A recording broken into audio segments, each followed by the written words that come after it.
জিনের বাবার শক্তি আছে যদি আপনি কাজ সুন্দরভাবে করেন, জিনের বাবার কোনো শক্তি হবে না, সে এসে ওই বাড়িতে আবার প্রবেশ করব, রাস্তা আবার নতুন করে তৈরি করবে। আসসালামু আলাইকুম ওরহমতুল্লাহি ওবরাকাত। সম্মানিত উপস্থিতি, আশা করতেছি সকলে ভালো আছেন। আমিও আপনাদের দোয়ার বরকত আলহামদুলিল্লাহ, আল্লাহ অনেক ভালো রেখেছেন। আজ যে ভিডিওটা আমি শেয়ার করতেছি আপনারা ইতিমধ্যে বুঝতে পেরেছেন যে আসলে কি করতেছি। কাজটি আমি আমাদের পাশেই করব, সময় সুযোগ বুঝে ভিডিওটা করে ফেললাম। দেখুন, এটা হচ্ছে আমি বাড়ি বন্ধ করব না, জেনেদের চলাচলের রাস্তা বন্ধ করব। ওদেরকে এই রাস্তা বন্ধ করে অন্য একটি রাস্তায় ওদেরকে চলার ব্যবস্থা করব ইনশাআল্লাহ। এই বাড়িতে যে ক্ষতিগুলো ওরা করতেছে, যাতে সেই ক্ষতিগুলো থেকে এই বাড়ি হেফাজত থাকে, সেই জন্য এই কাজগুলো করতেছে। যাক, কীভাবে কি করলাম এটা একটু আপনাদের কাছে বলি। এই যে 3টা বোতল আমি নিয়েছি, এর সাথে আমি 3টা পেরেক নিয়েছি, নৌকায় মারা পেরেক। এই 3টা পেরেক, প্রতিটা পেরেকে আপনাকে ইন্নাহুম ইয়াকিদুনা কায়দা ওয়া আকিদু কায়দা ফামাহিলিল কাফিরিনা আমহিলুহুম রুয়াইদা 41 বার পড়তে হবে প্রতিটা পেরেকে। আগে এবং পরে দুরূদ শরীফ পড়ে নিতে হবে। 41 বার পড়ে প্রত্যেকটা পেরেক আলাদা আলাদা পড়ে নিতে হবে। তারপরে এই যে তদবিরগুলা দেখতেছেন, এই তদবিরগুলা আপনার একটা একটা করে গোছাতে হবে। এটা কাটার পর আমি আপনাদেরকে দেখাচ্ছি যে আসলে কিভাবে কি করতে হয়। এর সাথে কিন্তু আরও একটি জিনিস লাগবে, সেটাও আমি আপনাদেরকে দেখাবো। কোনো জিনিস গোপনীয় নয়, আমি সর্বসময় চেষ্টা করি যেটা হয়, যেটা সম্ভব সেটা দেখানোর জন্য। গোপনীয়তার কোনো কাজ বুঝি না, আমি করতে চাই না। এটা কি তা অবশ্যই মনে হয় বুঝেছেন, নতুন করে নাম বলার প্রয়োজন নেই আমি মনে করি। এখান থেকে আপনারা কিছু অংশ নিতে হবে, 3টা অংশ নেবেন। 3টা অংশের সাথেই অনুরূপভাবে ইন্নাহুম ইয়াকিদুনা কায়দা ওয়া আকিদু কায়দা ফামাহিলিল কাফিরিনা আমহিলুহুম রুয়াইদা 41 বার পড়তে হবে প্রত্যেকটা টুকরার সাথে। প্রত্যেকটা টুকরার উপরে 41 বার করে পড়ে ফু দিয়ে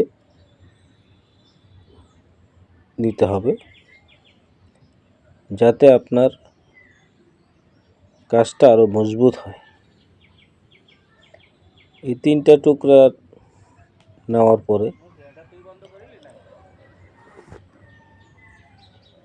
আপনাকে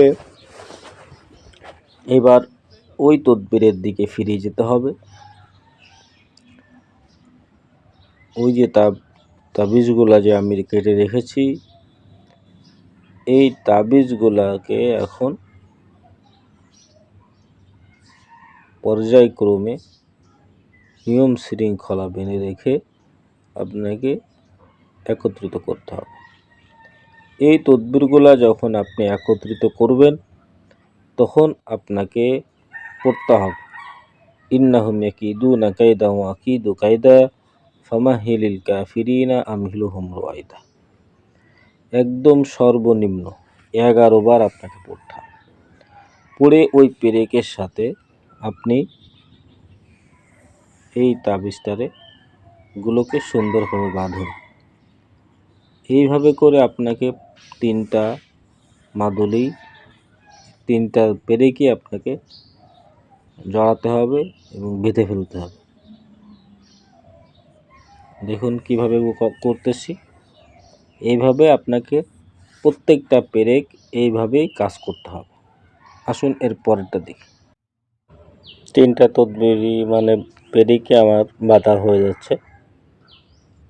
যখন আপনার এইভাবে বাধা হয়ে যাবে, এরপরে আপনাকে আরও যে কাজ করতে হবে সেটার দিকে আমরা এখন এগিয়ে যাব ইনশাআল্লাহ। দেখুন আমার এই কাজটি আপাতত হয়ে গেছে। এর পরবর্তীতে আমাকে যে কাজটা করা দরকার সেটা হচ্ছে আপনার পলিথিন নিতে হবে, যেটাকে অনেক জায়গায় পিপি বলে, আমাদের এলাকায় সাধারণত পিপি বলে। হ্যাঁ, সেটাও লাগবে। প্রত্যেকটা বোতলের ভিতরে পেরেকগুলো সুন্দরভাবে দিতে হবে। একটি কথা সব সময় মনে রাখবেন, যাতে আপনার এই বোতলের ভিতরে কোনো ময়লা, নাপাক জাতীয় কোনো কিছু, পাটি, কোনো কিছুই যেন না থাকে। এটা আপনাকে অবশ্যই খেয়াল রাখতে হবে। বোতল যেন শুকনা থাকে একদম। এই শুকনা বোতলের ভিতরে আপনাকে ওটা দিয়ে এইভাবে করে সুন্দর করে আপনি বোতলের মুখগুলো বেঁধে দেন। সুন্দর করে বোতলের মুখগুলো আপনি বেঁধে দেন। প্রথমে এইভাবে বাঁধবেন, পরবর্তীতে আপনি আরও 2-3টা পলিথিন ওর ভিতরে একদম সম্পূর্ণ বোতল দিয়ে আপনি সুন্দরভাবে বেঁধে নেন। এইভাবে করে আপনি এই কাজটি করতে পারেন।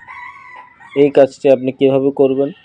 এখন যেখানে আপনি এই কাজটি করবেন সেখানে আপনাকে যেতে হবে। জেনেদের চলাচলের যে রাস্তা ওটা আপনাকে নির্ণয় করে বের করতে হবে। বের করে ওই রাস্তা ওখান থেকে ওদেরকে সরিয়ে আরেকটি রাস্তা ওদেরকে দিতে হবে, যাতে ওরা এই জায়গাতে চলাচল না করে আর এক জায়গাতে চলাচল করবে, সেই জায়গায় মানুষের কোনো ক্ষতি হবে না ইনশাআল্লাহ। তা আসুন আজ এ পর্যন্তই। আপনাদের যাদের ভিডিওটি ভালো লাগলো অবশ্যই আপনাদের মতামত জানাবেন।